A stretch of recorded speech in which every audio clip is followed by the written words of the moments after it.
여러분들 교재 114쪽에 보면 오타가 있습니다. 죄송합니다. 오타를 수정해 주도록 하세요.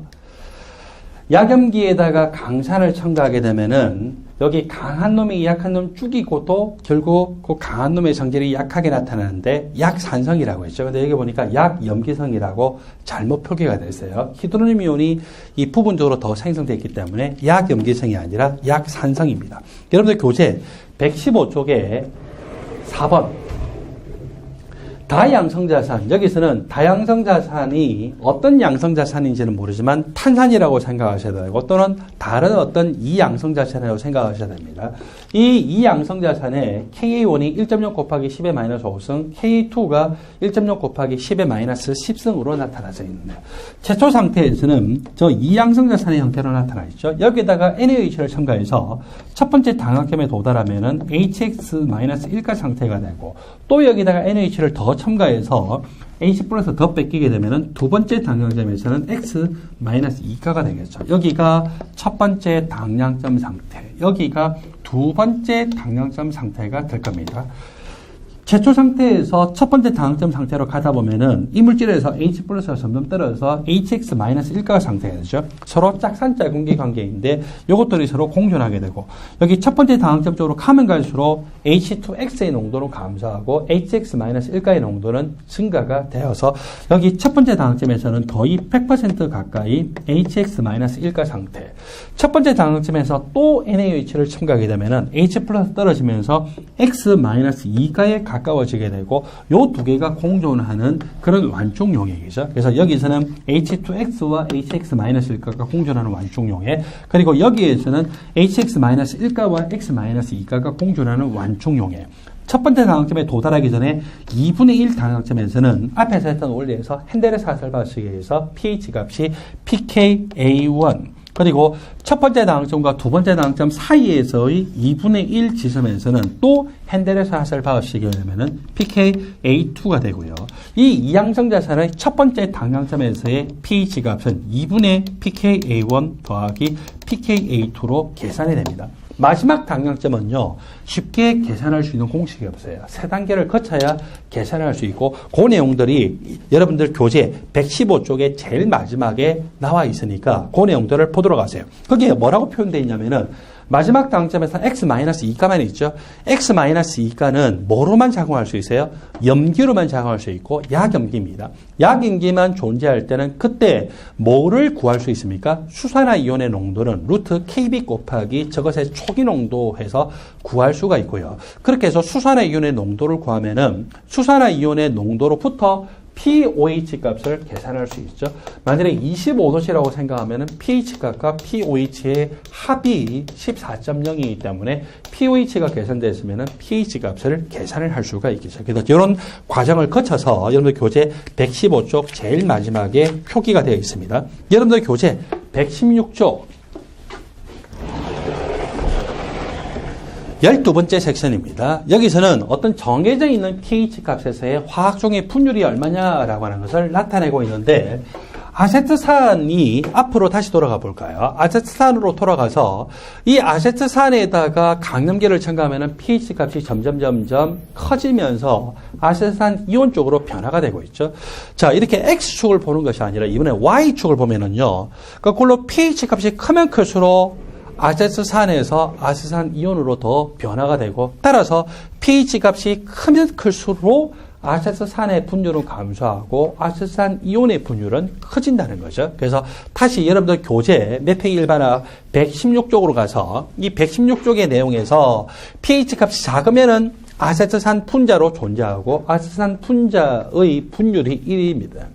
그리고 그때는 아세트산 이온이 거의 존재하지 않기 때문에 아세트산 이온의 분율은 거의 제로죠.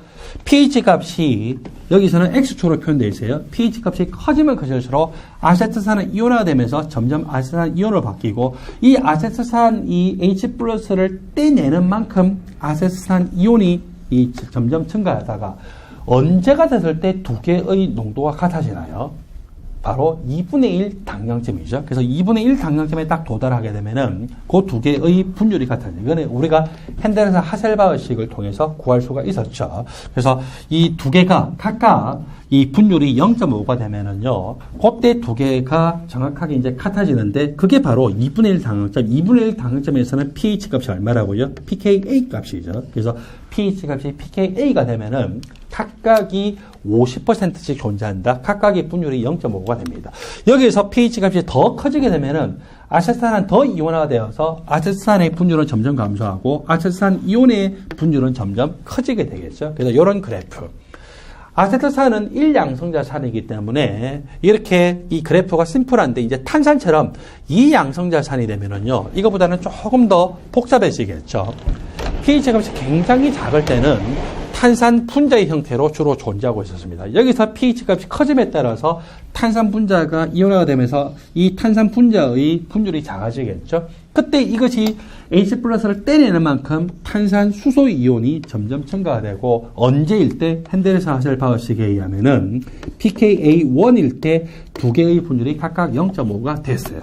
그리고 pH 값이 pKa1보다 더 커지게 되면은 탄산 분자의 분율은 더 작아지고 탄산 수소 이온의 분율은 점점 커지죠. 그러다가 거의 100% 탄산 수소 이온에 가까워졌어요. 거의 100% 탄산 수소 이온이 됐을 때가, 그때가 pH 값이 얼마? 2분의 pKa1 더하기 pKa2일 때이죠.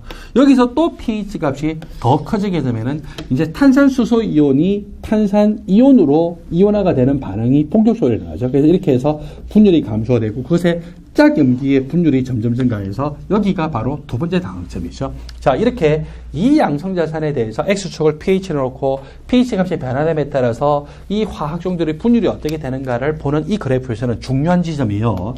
pH 값이 pKa1일 때 이것 두 개의 분율이 같아지더라. 그리고 pH 값이 2분의 pKa1 더하기 pKa2일 때 거의 100% 탄산 수소이온이더라. 그리고 pH 값이 얼마일 때? pKa2일 때 탄산 수소이온과 탄산 이온의 분율이 똑같아지더라. 그래서 이렇게 세 개 지점이 중요한 지점에 해당됩니다. 그렇다면은 인산과 같이 3양성자산일 때는요, 똑같은 방식으로 했을 때 어디가 중요한 지점이 될까요? 예. pH 값이 pKa1일 때 인산과 인산 이수소 이온의 분율이 0.5로 똑같고, 그리고 pH 값이 2분의 pKa1 더하기 pKa2일 때 거의 100% 가까이 인산 이수소 이온 pH 값이 pKa2일 때 인산 이수소 이온과 인산 수소 이온의 그 분율 값이 0.5로 거의 같고, pH 값이 똑같은 원리로 2분의 pKa2 더하기 pKa3일 때 거의 100% 인산 수소 이온으로 존재하고, 또 pH 값이 약 pKa3일 때 그때 인산 수소 이온과 인산 이온의 분율이 0.5로 같아진다는 거죠. 그래서 저것들을 여러분들이 구분해서 공부를 하도록 하십시오. 얘 4번에 보니까 푸마르산인데, 푸마르산을 보기 전에 여러분들 다시 한번 볼까요? 얘 2번에 보세요. 탄산에서는 Ka1과 Ka2가 각각 4.3 곱하기 10의 -7승과 4.8 곱하기 10의 -11승으로 몇 승 차이 나요? 10의 4승배 차이 나죠. 그리고 인산에서는요, 이 pKa1, pKa2, 자, Ka1으로 따져서 인산은 약 얼마 정도 차이 나면 이것도 10의 4승에서 10의 5승배 정도 차이 나요. 그러니까 저렇게 확실하게 첫 번째 당황점, 두 번째 당황점일 때 약 100% 누가 존재한다. 즉, 인산일 때 다음과 같다는 거예요. 인산일 때 첫 번째 당황점에서 거의 100% 인산 이수소이온이 있어요. 두 번째 당황점에서 거의 100% 인산 수소이온이 있다는 거죠. 이거는 pKa1, pKa2, pKa3가 10의 4승에서 10의 5승배 정도 충분히 크게 차이 나기 때문에 그렇죠. 근데 푸마르산 같은 경우에는요, pKa1하고 pKa2의 차이가 조금밖에 나지 않아요. 조금밖에 나지 않기 때문에 무슨 일이 생기느냐. 푸마르산도 일종의 이양성자산인데, 이 푸마르산이 이온화가 되세요. 자, 푸마르산을 HA2라고 합시다.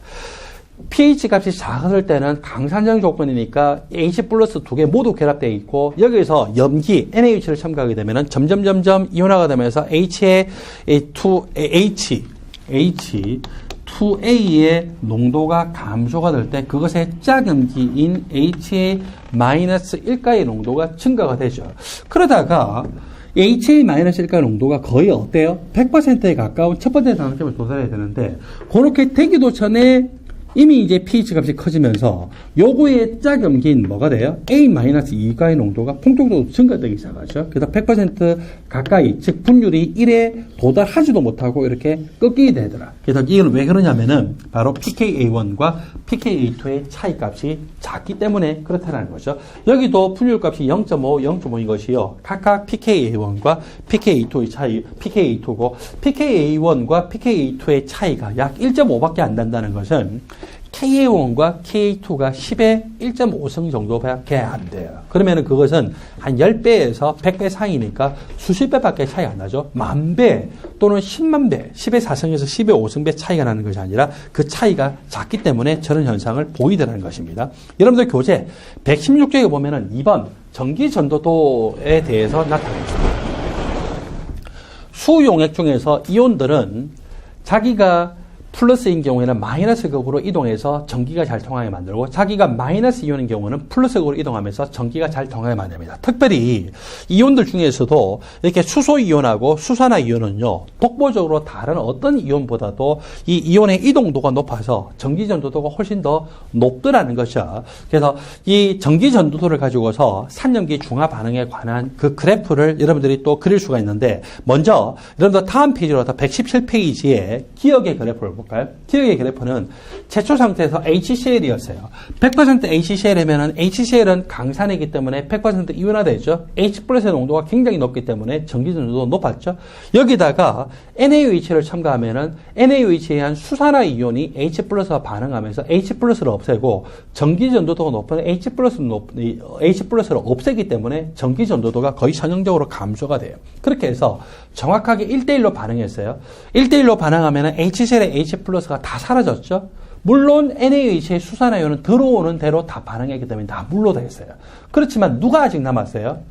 원래 HCl의 염화이온도 있고 NaOH를 첨가할 때 Na+도 왔잖아요. Na+나 염화이온도 이온이기 때문에 전기전도도를 어느 정도 나타낼까요? 안 나타날까요? 나타내죠. 그래서 당량점에서 전기전도가 낮긴 하지만 이것보다는 꽤 낮지만 그래도 어느 정도의 전기전도도 꽤 이게 사실 높은 전기전도도에 나타냅니다. 그리고 여기서 당량점을 지나서 또 NaOH를 더 첨가해요. 그러면은 NaOH가 들어와서 반응할 게 있어요? 없어요? 없죠. 수산화 이온의 농도가 전형적으로 증가되기 때문에 전기 전도도가 이렇게 급하게 높아질 거다라고 볼 수 있어요.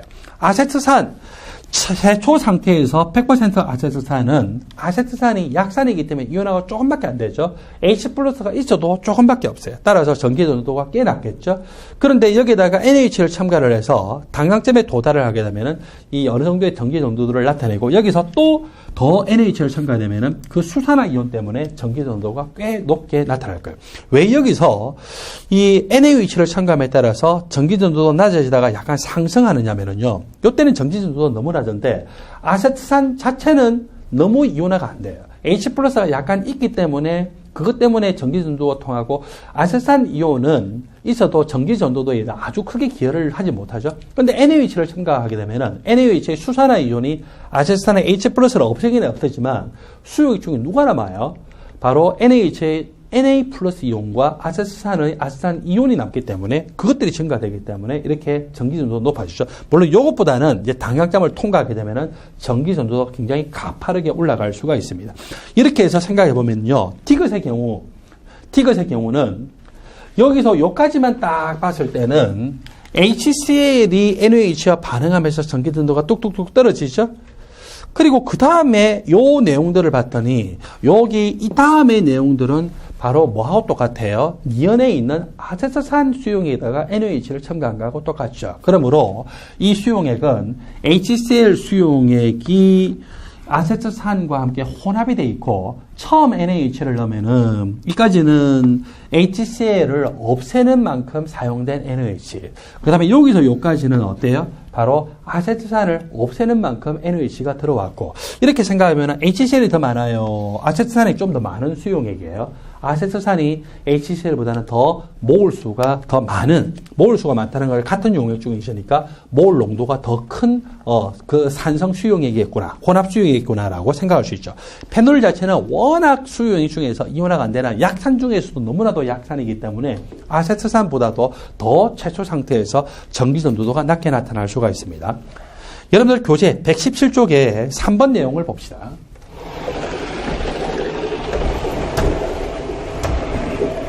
HX라고 하는 산도 있고 HY라고 하는 산도 있습니다. 여기서 HX와 HY에서의 산 수용액을 보는데 먼저 여기 C 그래프와 AB 그래프는 좀 차원이 다른 그래프에 해당이 되죠. 여기 1.0몰 농도, 1.0몰 농도이기 때문에 10의 몇 승에 해당이 됩니까? 10의 1.0몰 농도라는 것은 10의 0성이 돼야 되겠죠. 그래서 이제 10의 0성일 때 한 개는 pH가 0이에요. 그래서 이게 HX에 해당이 되는 거구나. 그 다음에 1.0몰 농도일 때, 즉 10의 0성일 때 그때 pH 값이 2.0이에요. 이것이 HY에 해당이 되죠. HX는요. 생각해 보세요. 자기의 농도가 1.0몰 농도인데 100% 이온화가 되면은 히드로늄 이온의 농도가 얼마가 될까요? 1.0이 되죠. 히드로늄 이온의 농도가 1.0이 되면은 pH 값이 얼마? 0이 되죠. 그래서 자기의 농도가 곧 히드로늄 이온의 농도입니다. 그러므로 HX는 H 플러스를 한 개를 내놓는 무슨 산이에요? 절대적인 강산이죠. 그래서 HCl과 같은 절대적 강산이었구나라고 볼 수 있어요. 절대적 강산이기 때문에 그 농도가 낮아짐에 따라서 선형적으로 pH 값이 점점 높아지는 걸 볼 수 있어요. 그리고 HY는요, 절대적인 약산이에요. 절대적인 약산이기 때문에 여러분들 여기서 농도가 1.0이죠. 절대적인 약산이라면 히드로늄 이온의 농도는 어떻게 구할 수 있습니까? 루트 Ka 곱하기 초기 농도이잖아요. 초기 농도를 얼마를 줬어요? 1.0을 줬죠? 그런데 pH 값이 얼마라고요? 2.0이죠? pH 값이 2.0이라는 것은 히드로늄 이온의 농도는 마이너스 pH승이기 때문에 히드로늄 이온의 농도가 얼마라는 겁니까? 1.0 곱하기 10의 마이너스 2승이죠. 따라서 이 물질은 Ka가 얼마인 약산일까요? 1.0 곱하기 10의 마이너스 4승인 약산이라는 거죠. 그래서 HY의 Ka 값은 1.0 곱하기 10의 마이너스 4승인 약산이겠구나라고 쉽게 볼 수가 있어요. 그리고 약산인 경우에는 그 약산과 약산의 작은기를 혼합을 하면은 pH 값을 펜델에서는 하셀바흐식을 통해서 쉽게 구할 수 있죠. pH는 pKa 더하기 약산 HY 그것의 작은기 Y 마이너스 농도고 이 약산과 약산의 작은기가 농도는 1몰 농도, 0.1몰 농도, 0.01몰 농도, 0.001몰 농도지만 두 개가 계속 1대1인 거예요. 두 개가 계속. 그렇게 되면은 1대1이게 되면은 상농도 1은 얼마입니까? 제로죠. 따라서 pH가 어떻게 돼요? pKa죠. Ka가 1.0 곱하기 10의 마이너스 4승이기 때문에 마이너스 상농도를 취한 pKa 값이 얼마? 4.0으로 나타나겠죠. 그래서 이 A라고 하는 것은 HY와 그것의 작은기 Y 마이너스의 혼합물이에요. 약산과 약산의 작은기가 혼합되어 있고 두 개의 농도가 계속 같은 거예요. 여기서는 둘 다 1.0몰 농도, 여기서는 둘 다 0.1몰 농도, 여기서는 둘 다 0.01몰 농도로 같은 용액이구나 라고 하는 것을 볼 수가 있겠죠. 그래서 저 그래프가 시험에 반드시 한 번은 출제가 될 수 있기 때문에 여러분들 반드시 조심을 하도록 하시고, 이 그래프는 여러분들이 화학과에서 전공서적에서나 볼 수 있는 그래프인데 이미 몇 년 전에 수능 문제에서도 똑같은 그래프, 그리고 제가 지적했던 그런 내용들을 질문하는 내용이 수능 문제에서 나온 적이 있습니다. 그래서 저렇게 해서 여러분들이 비교를 하도록 하십시오. 여러분들 교재 117쪽에 네 번째 다양성 자산의 NH 첨가에 따른 pH 변화, 이것을 보면은 여기에서 다양성 자산이 크게 세 종류가 있어요. 라지 A 그래프, 라지 B, 라지 C 그래프에서 라지 A는 3양성 자산, 라지 B와 라지 C는 2양성 자산인데, 그때 이 라지 C 그래프 2양성 자산 H2Z라고 하는 것을 먼저 볼까요? 이거는 황산을 모델로 해서 제가 만든 그래프예요. 황산 원래 100% 이온화되는 강산이죠. 따라서 첫 번째 당량점이 여기인데 첫 번째 당량점에 도달을 할 때 그때 당량점을 구분하기가 어려워요. 그리고 황산수소이온은 약산 중에서는 꽤 센산에 해당돼요. 황산수소이온의 K 값이 10-2승이거든요. 따라서 황산수소이온의 pKa 값을 하면은 대략 한 이 정도가 되고, 그래서 여기 황산수소이온 이온화되는 반응은 여기서부터 여기까지 이온화되는 반응이고, 그거에 딱 절반에 해당되는 그것이 pKa 값이 약 이 정도 나타나죠. 그래서 이렇게 황산과 같은 절대적 강산의 경우에는요, 첫 번째 당량점을 관찰을 하기가 어려워요. 그리고 A로 가면 갈수록 어때요? 첫 번째 당량점의 기울기가 더 선명해지죠. 그래서 더 선명해지고, 그거는 왜 그래요? 상대로 더 약산이기 때문에 저런 식으로 나타날 수가 있더라. 그리고서 여기 A, B, C에서 C는 H2Z고 B는 H2Y고 그리고 A라고 하는 것은 H2X인데, 적어도 여기서는 첫 번째 당량점에서 이 두 번째 당량점에 도달할 때까지 사이를 보면은, 자, A가 H3X였어요. 이거는 제가 인산을 모델로 해서 만든 거였는데, 첫 번째 당량점과 두 번째 당량점 사이의 2분의 1 지점은요, 각각의 pH 값이 얼마입니까? pKa2죠. H2Y의 pKa2는 이만큼이에요. 그리고 여기 H3X의 pKa2는 얼마만큼? 요만큼에 해당이 되죠. 그래서 pKa2를 볼 때 pKa2가 H3X, H2Y, H2Z 중에서 누가 제일 큽니까? 이쪽으로 가면 갈수록 크죠? pKa2가 크다는 것은 K2가 상대적으로 더 작다는 거예요. 왜냐하면 K2에다 마이너스 상용도를 취한 것이 pKa2이기 때문에 그렇겠죠. 그래서 이렇게 K2를 비교하라라고 하면은 이쪽으로 할수록 pKa2가 이 첫 번째 당량점과 두 번째 당량점 사이에서의 이 pH 값으로 해서 쉽게 계산할 수 있는 것은 핸델의 하살파워식에 의한 것인데, 그걸로 해서 보니까 이쪽으로 할수록 pKa2가 크고 그것은 K2 값이 더 작겠구나라고 쉽게 볼 수 있고, 이쪽으로 가면 갈수록 어때요? 상대적으로 K2 값이 더 크기 때문에 pKa2 값이 작게 표현이 됐겠죠. 다음 시간에는 여러분들 교재 117쪽의 13번째 섹션에 해당되는 난용성염의 이온화 평형 반응, 그리고 그것의 평형 상수인 KSP 용해도급 상수에 대해서 설명하겠습니다.